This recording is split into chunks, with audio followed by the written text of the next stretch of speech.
November 30th, 1939. Dawn breaks over the Karelian Isthmus, a biting wind howling through snow-laden pines as Soviet artillery thunders in the distance. You're there, boots crunching on frozen earth, breath fogging the air like smoke from a dying fire. A Red Army lieutenant huddles in his greatcoat, peering through binoculars at the faint outline of Finnish positions, mere dots on a map labeled the Mannerheim Line. But as shells scream overhead, something stirs in the white void ahead. Shadows flit between trees. The invasion has begun. Section 1. The Arrogant Advance. In the dim light of that frigid morning, Marshal Klement Voroshilov, Stalin's iron-fisted commissar of defense, paced the command tent miles behind the front, maps sprawled like conquered territories. His generals, hardened by purges and parades, shared smirks over steaming samovars of tea. Finland? A backwater nation of farmers and fishermen, they scoffed? With barely 3 million souls against the Soviet Union's 170 million, and an army of ski enthusiasts facing the Red Juggernaut's 450,000 troops, 6,500 tanks, and over 3,000 aircraft? What could possibly go wrong? We'll crush them in 2 weeks, Voroshilov boasted, echoing Stalin's directive. The pact with Hitler had carved up Europe like a holiday roast. Finland was just the next slice. As the first waves rolled forward, T-26 tanks grumbled across the border, their tracks chewing up the snow into muddy slush. Infantry in padded Valenki boots marched in dense columns, bayonets fixed, songs of proletarian glory on their lips. The air reeked of diesel and cordite, the ground shaking under the barrage of Katyusha rockets, those little Kates that would later terrify the Wehrmacht. Commanders like General Kirill Meretskov, leading the 7th Army, radioed back triumphant reports, villages falling without a fight, borders breached. In Leningrad's war rooms, pins advanced on maps like inevitable fate. The Finns, they assumed, would fold like paper under the hammer and sickle. But the forest had eyes. Deep in the pines, Finnish scouts on skis, ghosts in white camouflage, watched the invaders lumber in. Marshal Carl Gustav Emil Mannerheim, the grizzled veteran of Tsarist wars, had drilled his men relentlessly. No grand parades here, just survival drilled into every conscript. "Hold the line," he ordered, his voice steady as the granite bunkers dotting the isthmus. Concrete pillboxes, laced with barbed wire and minefields, formed the backbone of the defense. Anti-tank obstacles, dragon's teeth of logs and stone, lurked under snowdrifts. And in hidden nests, snipers like Simo Häyhä, a farmer turned legend, sighted down Mosin Nagant rifles, their barrels wrapped in cloth to muffle the crack. The Soviets pushed on, oblivious. You could almost hear the laughter in their foxholes that first night, sharing cigarettes and vodka rations, joking about Helsinki's saunas awaiting them by Christmas. Intelligence reports painted Finland as weak, outdated rifles, no tanks to speak of, an air force of biplanes. Ragtag forces, the commissars sneered, dismissing tales of Finnish resilience as bourgeois propaganda. Meretskov's divisions fanned out, aiming to slice through to the Gulf of Finland, isolating Helsinki. Artillery pounded suspected positions, but the shells often vanished into endless forests, exploding harmlessly among trees that swallowed sound like secrets. Yet, as dusk fell, the temperature plummeted to -40 degrees Celsius. Engines seized in the cold, tanks grinding to halts as oil turned to sludge. Soldiers, ill-equipped in thin uniforms, shivered in trenches dug into permafrost that resisted shovels like iron. Frostbite claimed fingers and toes before bullets did. And then the ambushes began. Finnish ski troops, mobile like wolves, struck from the flanks. They called it Motti tactics, encircling Soviet columns, chopping them into isolated pockets like firewood. Molotov cocktails, those improvised bottles of flammable fury named mockingly after the Soviet foreign minister, arced through the air, igniting fuel tanks in blossoms of orange flame. In one such clash, near Suomussalmi, Colonel Hjalmar Silasvo's Finns encircled the 163rd Division. Soviet troops, trapped in a frozen kill zone, fired wildly into blizzards that blinded them. Häyhä, the White Death, picked off officers from 400 meters, his breath controlled, face smeared with snow for camouflage. By day's end, bodies littered the drifts, blood freezing into crimson ice. The invaders' advance stalled, maps now marked with question marks instead of victories. Voroshilov's chuckles faded in Moscow as casualty reports trickled in. Thousands dead, not from grand battles, but from the land itself. The snow, the cold, the unseen enemy. Stalin raged in the Kremlin, demanding heads. But out there, in the white hell, the real war was just igniting. What started as mockery was thawing into terror. And as the blizzards intensified, one question hung in the frost-laden air.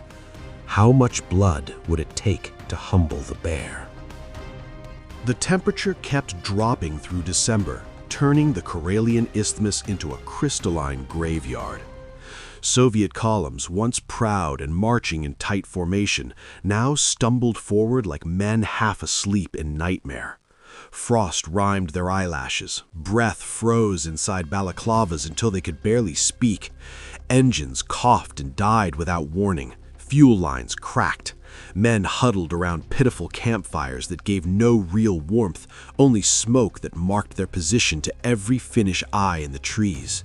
And those eyes belonged to men like Simo Häyhä. You picture him now, small, unassuming, 33 years old, a quiet hunter from the rural village of Rautjärvi. No swagger, no medals yet, just a farmer who understood silence better than most men understood shouting. He wore no rank insignia that mattered. His camouflage was the snow itself. White smock, white hood, white rifle wrap. He moved on skis so quietly the wind covered his tracks. In his hands, the iron-sighted Mosin Nagant M28-30, Finnish-made, bolt action, deadly accurate out to 500 meters when the shooter knew his craft. Häyhä did not use a scope.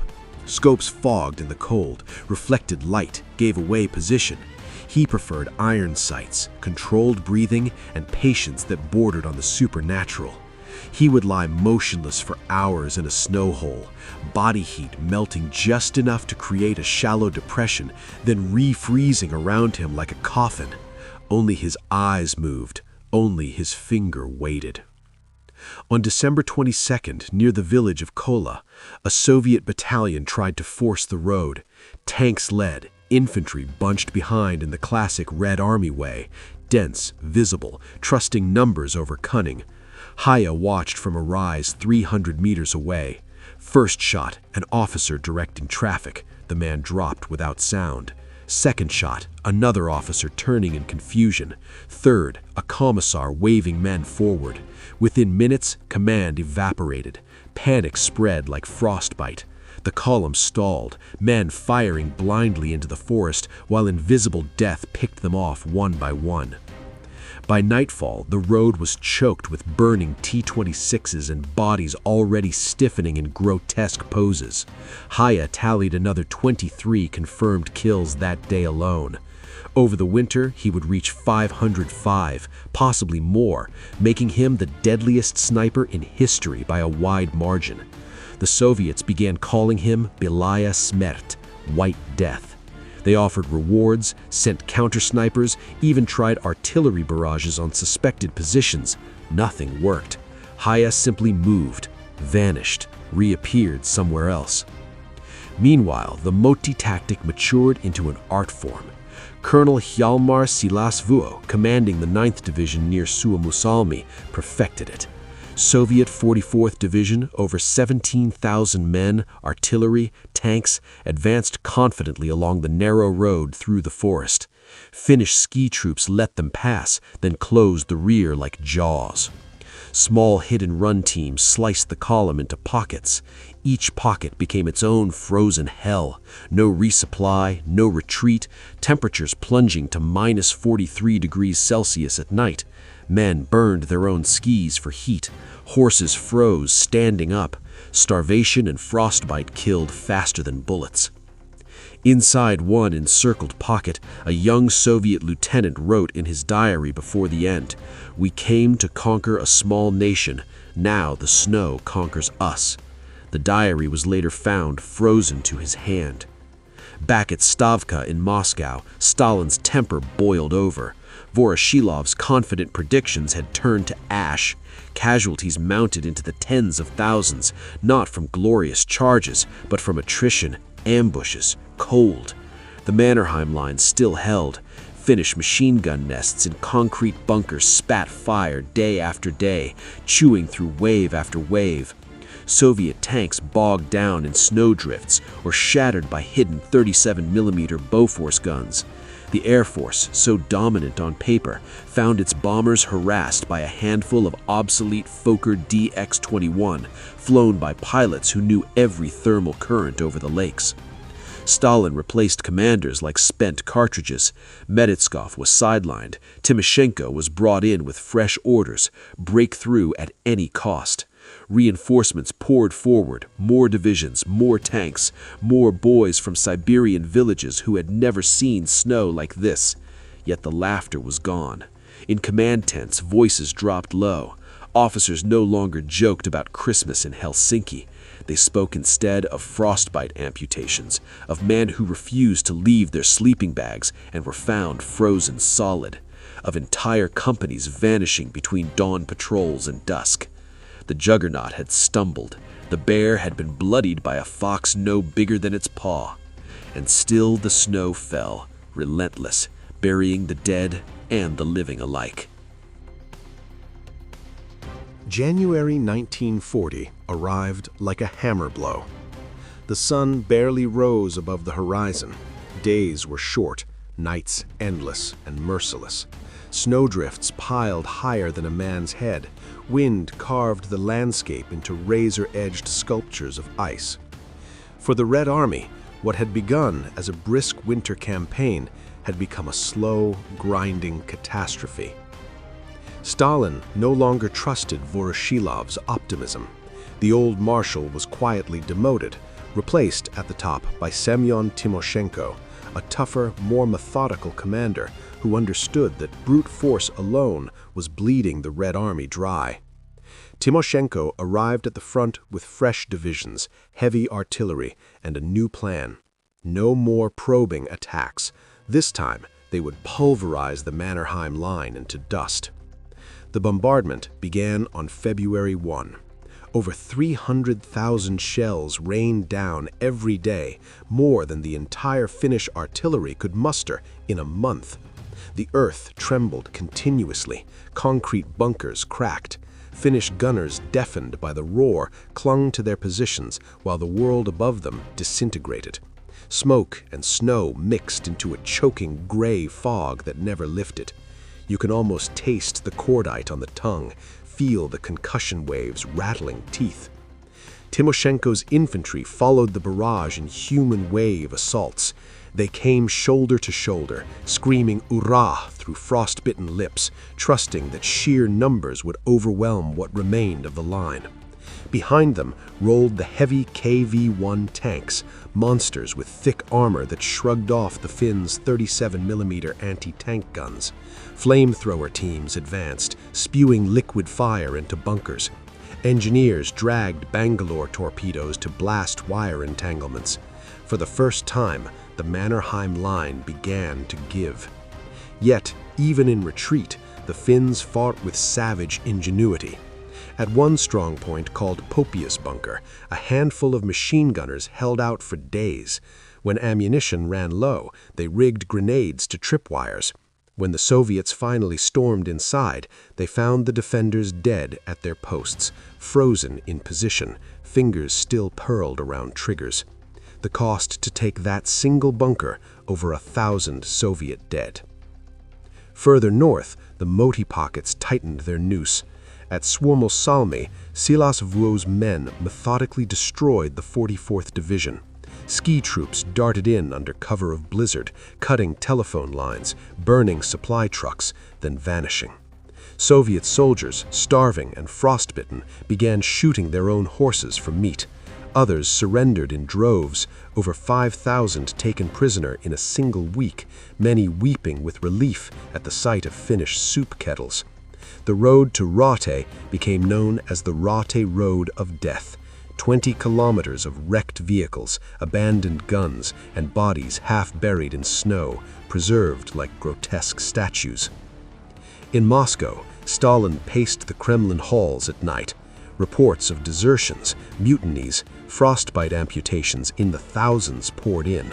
The purges had already thinned the officer corps. Now incompetence was costing lives by the battalion. He demanded results. Timoshenko delivered incremental gains, but at horrific cost. Every kilometer taken cost thousands of men. The casualty ratio was approaching 10-1 in Finland's favor. And still, Simo Häyhä haunted the lines. On March 6th, near the village of Woma, a Soviet counter-sniper team finally located him. They shelled his suspected position with artillery, then sent a squad to confirm the kill. Häyhä was hit, badly. An explosive bullet tore away his jaw. He collapsed into the snow, blood freezing on his face almost instantly. His comrades dragged him back under fire. He survived, barely. Surgeons reconstructed his face over months of agony. When he awoke, the war was over, but the legend endured. The White Death had claimed his final victims even as he bled out. By early March, the Finnish government understood the math. The line was cracking. Reserves were spent. Sweden refused to intervene. Britain and France offered token help that would arrive too late, if at all. Marshal Mannerheim, his voice heavy with exhaustion, advised peace. On March 12, 1940, in Moscow, Finnish delegates signed the Moscow Peace Treaty. Finland ceded 11% of its territory, including most of Karelia. Over 400,000 people became refugees overnight. The Red Army had won, but the victory tasted like ash. Stalin stared at the map of the new borders and saw not triumph, but warning. The Winter War had exposed every weakness: poor leadership, inadequate equipment, rigid tactics, and an army that bled when it should have crushed. He ordered sweeping reforms. Timoshenko promoted, training intensified, winter gear issued in earnest. Yet the damage was done. Hitler took note. So did Churchill. The myth of Soviet invincibility shattered on the ice of Karelia.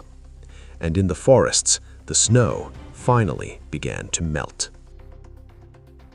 March 13th, 1940, Helsinki. The city wakes to church bells tolling not in celebration, but in mourning. Sirens that once warned of air raids now fall silent. In the streets, people stand motionless as loudspeakers crackle with the voice of Foreign Minister Väinö Tanner reading the terms of the Moscow Peace Treaty. Karelia is gone. Viipuri, Finland's second city, ceded. The Sala region, the Hanko Peninsula, leased to the Soviets for 30 years.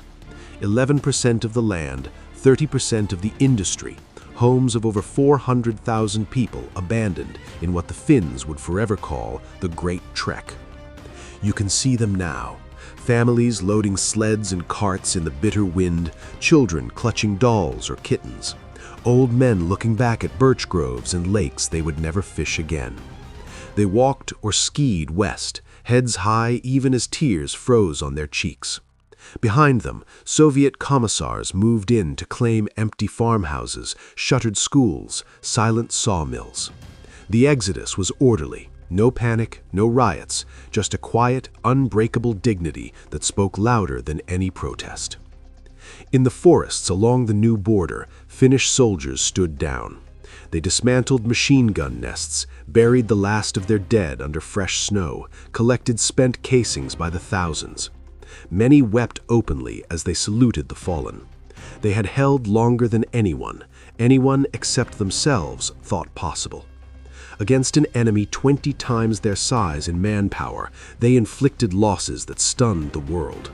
Official Soviet figures admitted 126,875 dead and missing. Finnish estimates place the number closer to 300,000 to 400,000 when counting the wounded who later died and the frostbite cases that crippled divisions. The Red Army had paid in blood for every meter gained. Stalin sat in his Kremlin office that same day, staring at a map redrawn with fresh ink. The victory parade he had envisioned never materialized. No cheering crowds in Red Square, no captured Finnish banners. Instead, he faced a private humiliation. The Winter War had ripped the mask from the Red Army's facade. Leadership was rigid and fearful after the purges. Logistics collapsed in cold weather. Infantry tactics were suicidal. Tanks were impressive on paper, but vulnerable without infantry screens. The officer corps, decimated by executions in 1937 to 1938, lacked initiative. Even the political commissars, meant to inspire, often paralyzed decision-making with paranoia. Stalin acted swiftly, but not with mercy. He ordered a purge of the purgers. Hundreds of mid-level commanders were arrested, some shot, most sent to the Gulag. Timoshenko, who had at least broken the Mannerheim Line, was promoted to People's Commissar of Defense. New training manuals appeared overnight, emphasizing combined arms operations, winter warfare, camouflage, mobility. Winter clothing, padded jackets, felt boots, fur hats was rushed into production. The Red Army began to reform itself in the crucible of its own failure. But the lesson came too late for some. In Europe, eyes widened. In Berlin, Hitler paced the Reich Chancellery, maps of the Soviet Union spread before him. The Russians are finished, he told his generals. They could not even defeat the Finns. The Wehrmacht's planners took note. If tiny Finland could bleed the Colossus white, perhaps the entire Soviet Union was a giant with feet of clay. Operation Barbarossa, already in draft form, gained urgency. The Führer believed he had seen the future, and it was vulnerable. In London and Paris, though Paris had already fallen, the Winter War became a symbol of defiance. Churchill, still First Lord of the Admiralty at the time, praised the Finns publicly. They have exposed the myth of Soviet might. Volunteers from Sweden, Norway, Denmark, even Britain and America had trickled in to fight alongside the Finns. Now those same governments quietly recalibrated their assessments of Stalin's empire. Back in Finland, life turned inward. The nation mourned its 25,904 dead, almost 1% of the population, and over 43,000 wounded. Yet pride burned beneath the grief. They had not won, but they had not been crushed. The phrase sisu, a word that means stoic determination, guts, unbreakable will, entered the world's vocabulary. Simo Häyhä, discharged from hospital with a rebuilt jaw and a permanent grimace, returned to his farm. He refused interviews, medals, fame. He simply lived on quietly until 2002. The snows of 1939 to 40 melted into spring, revealing the scars. Shell craters filled with water, forests stripped bare by artillery, roads still littered with twisted metal. Nature began to heal what man had torn, but the memory did not fade. And in the summer of 1941, when German panzers rolled across the Soviet border, many Finns watched from the sidelines with grim satisfaction. Their small war had bought the world 20 months of warning. The bear had been wounded. The greater storm was coming. But that is another story. Thanks for watching. Please subscribe, like, comment.